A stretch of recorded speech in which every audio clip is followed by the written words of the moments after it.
తెలంగాణ మాజీ ముఖ్యమంత్రి కేసీఆర్ అనారోగ్యానికి గురయ్యారనే వార్తలు కలకలం రేపై బీఆర్ఎస్ నేతలు కార్యకర్తలు కేసీఆర్ అభిమానులు ఆందోళన చెందుతున్నారు. దీంతో గులాబీ ముఖ్య నేతలు కేసీఆర్ ఆరోగ్యంపై క్లారిటీ ఇచ్చారు. కేసీఆర్ ఆరోగ్యంగా ఉన్నారని, ఫామ్ హౌస్ లో పార్టీ నేతలు సమావేశాలు నిర్వహిస్తున్నారని తెలిపారు. కాళేశ్వరం కమిషన్ రిపోర్టుపై హైకోర్టు ఇచ్చిన తీర్పుపై పార్టీ ముఖ్య నేతలతో చర్చించారని వెల్లడించారు. కేసీఆర్ హెల్త్ కండిషన్ బాగాలేదని ఉదయం నుంచి ప్రచారం సాగుతుంది. కేటీఆర్, హరీష్ రావు ఫామ్ హౌస్ లోనే ఉండి చికిత్స చేయిస్తున్నారని, పరిస్థితి మెరుగుపడకపోతే హైదరాబాద్ తరలించే ఏర్పాట్లు చేస్తున్నారనే వార్తలు వచ్చాయి. రైట్, ఇదే అంశానికి సంబంధించిన మరింత పూర్తి సమాచారం మా చీఫ్ న్యూస్ కోఆర్డినేటర్ రాధాకృష్ణ అందిస్తారు. Radhakrishna. Good evening Sandeep.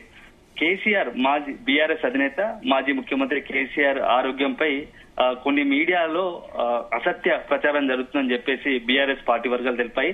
So గత కేసీఆర్ తీవ్ర అనారోగ్యానికి గురయ్యారు, అస్వస్థ గురయ్యారు. అతనికి సంబంధించి ఫామ్ హౌస్ లో, ఎర్రవల్లి ఫామ్ హౌస్ లో చికిత్స అందించేందుకు వైద్యుల బృందం వచ్చింది.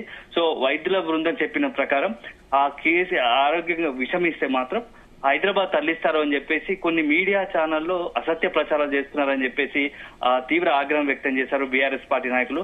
సో ఈ నేపథ్యంలో బీఆర్ఎస్ సంబంధించి పార్టీ వర్గాలు కేసీఆర్ ఆరోగ్యంపై ఒక కీలకమైన ప్రకటన, స్పష్టమైన ప్రకటన త్వరలో చేసే అవకాశం కనబడుతోంది. కేసీఆర్ పూర్తి ఆరోగ్యంగా ఉన్నారు. కాసేపటి క్రితమే ఈ రోజు ఉదయం నుంచి కూడా పార్టీకి సంబంధించిన కొంతమంది ముఖ్య నేతలతో టెలిఫోన్ లో సంభాషించారు. అదే సందర్భంలో మాజీ మంత్రులు, బీఆర్ఎస్ వర్కింగ్ ప్రెసిడెంట్ కేటీఆర్, అదేవిధంగా మాజీ మంత్రి హరీష్ రావు ఇద్దరితో కూడా గంటల తరబడి చర్చించారు. సో రాష్ట్రంలో నెలకొన్న తాజా రాజకీయ పరిణామాలతో పాటుగా అనేక అంశాలపై చర్చించారు. సో ఇటీవల వచ్చినటువంటి కాళేశ్వరం కమిషన్ నివేదిక సంబంధించి నిన్న హైకోర్టులో విచారణ సందర్భంగా వచ్చిన తర్వాత పరిస్థితులపై ఆరా తీయడం, అదే సందర్భంలో రాష్ట్రంలో ప్రస్తుతం రైతులు ఎదుర్కొంటున్న సమస్యలపైన హరీష్ రావు దగ్గర, మాజీ మంత్రి హరీష్ రావు దగ్గర కేసీఆర్ ఆరా తీసినట్టుగా తెలుస్తోంది. యూరియా కొరతతో రాష్ట్రంలో చాలా చోట్ల రైతులు పెద్ద ఎత్తున బార్లు తీరారు. సో గత 10 సంవత్సరాల్లో ఎప్పుడూ లేనట్టుగా మరొకసారి కాంగ్రెస్ పాలనలో రైతులు తీవ్ర ఇబ్బంది పడుతున్నారని చెప్పేసి కేసీఆర్ ఒకంత ఆవేదన వ్యక్తం చేస్తున్నారు. సో గతంలో ఎప్పుడు లేని పరిస్థితులు మళ్లీ తెలంగాణలో ఇక యూరియా కష్టాలు, రైతుల కష్టాలు మొదలయ్యాయి అని చెప్పేసి కూడా హరీష్ రావుతో కేసీఆర్ అన్నట్టుగా తెలుస్తా ఉంది. సో రైతులకు అండగా నిలవాల్సిన సమయం ఆసన్నమైంది. కొంత యూరియా కొరత నేపథ్యంలో యూరియాకు రైతులకు సకాలంలో అందే విధంగా రైతుల తరపున ఉండి పోరాటం చేయాల్సిందిగా కూడా హరీష్ రావుకు కేసీఆర్ సూచించినట్టుగా తెలుస్తోంది. సో ఇక అదే సందర్భంలో కేసీఆర్ ఆరోగ్యంపై వస్తున్న దానిపైన కూడా బీఆర్ఎస్ కి ముఖ్య నేతలు కొంత సీరియస్ గా ఉన్నట్టున్నారు. అనవసరంగా కేసీఆర్ ఆరోగ్యంపై కొన్ని ఛానళ్లు పనిగట్టుకొని విష ప్రచారం చేస్తా ఉన్నాయి, లేనిపోని ప్రచారాలు చేస్తున్నాయి, క్యాడర్ ను అదేవిధంగా బీఆర్ఎస్ నేతలను గందరగోళ పరుస్తున్నాయి, అనవసరంగా ఆందోళన క్రియేట్ చేస్తున్నాయి, టెన్షన్ క్రియేట్ చేస్తున్నాయి అని చెప్పేసి కూడా కొంత మండిపడినట్టుగా తెలుస్తోంది. ఈ నేపథ్యంలోనే ఒక ప్రకటన బీఆర్ఎస్ పార్టీ నుంచి కూడా అధికారిక ప్రకటన రాబోతున్నట్టుగా తెలుస్తోంది. కేసీఆర్ పూర్తిగా ఆరోగ్యంగా ఉన్నారు, ఎలాంటి సంబంధించిన ఆరోగ్యంపై వస్తున్నటువంటి వదంతుల్లో నిజం లేదు.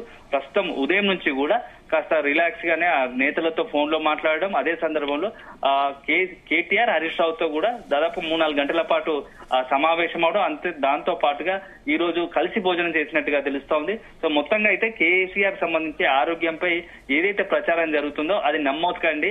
కేసీఆర్ పూర్తి ఆరోగ్యంగా ఉన్నారంటూ కూడా ఒక ప్రకటన మరి కాసేపట్లో అధికారికంగానే బీఆర్ఎస్ పార్టీ నుంచి వెలువడే అవకాశం కనిపిస్తా ఉంది. సో మొత్తానికైతే కేసీఆర్ ఆరోగ్యంపై వస్తున్నటువంటి వదంతులను నమ్మవద్దు.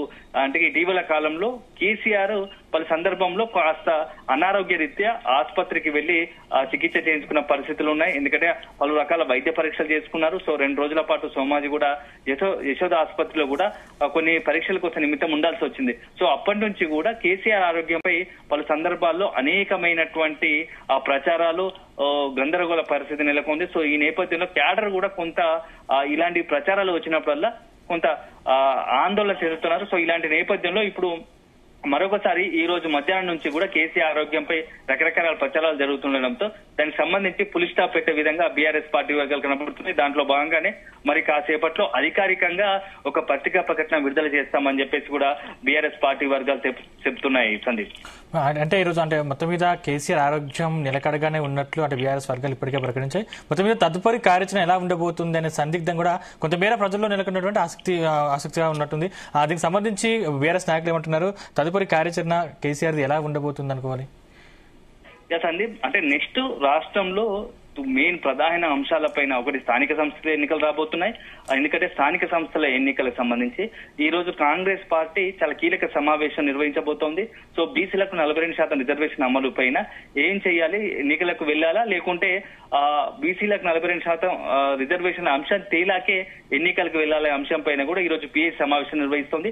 ఈ నేపథ్యంలో కూడా కేసీఆర్, కేటీఆర్, హరీష్ రావుతో కాంగ్రెస్ ఒకవేళ ఎలాంటి నిర్ణయం తీసుకుంటుంది, ఒకవేళ ఎన్నికలకు వెళ్తే పార్టీ పరంగా 42% రిజర్వులు ఇస్తే బీఆర్ఎస్ కార్యాచరణ ఎలా ఉండాలి, స్థానిక సంస్థల ఎన్నికల్లో ప్రజలను అంటే ఎలాంటి విషయాల పట్ల అప్రమత్తం చేయాలి, బీఆర్ఎస్ సంబంధించిన వ్యక్తులను క్యాండిడేట్లనే స్థానిక సంస్థల ఎన్నికల్లో గెలిపించుకునే విధంగా ఇలాంటి వ్యూహాలు అమలు చేయాలనే దానిపైనే కేసీఆర్, కేటీఆర్, హరీష్ రావుతో సంప్రదింపులు చర్చలు జరిగినట్టుగా తెలుస్తా ఉంది. సో ఈ రోజు పిఏసి సమావేశం తర్వాత కాంగ్రెస్ పార్టీ ఈ రోజు అదేవిధంగా కేబినెట్ సమావేశం తర్వాత ఇలాంటి నిర్ణయాలు తీసుకుంటుంది. దానికి అనుబంధంగానే కాంగ్రెస్ పార్టీ, కాంగ్రెస్ ప్రభుత్వం తీసుకున్న నిర్ణయాలకు ప్రకారమే నెక్స్ట్ బీఆర్ఎస్ కూడా దానికి సంబంధించిన వ్యూహాలు రచించబోతున్నట్టుగా తెలుస్తోంది. దీంతో పాటుగా కాళేశ్వరం కమిషన్ నివేదిక పైన కాంగ్రెస్ పార్టీ ఏం చేయబోతా ఉంది, సో కాంగ్రెస్ పార్టీకి సంబంధించి అసెంబ్లీ చర్చలు పెట్టాలనుకుంటుంది.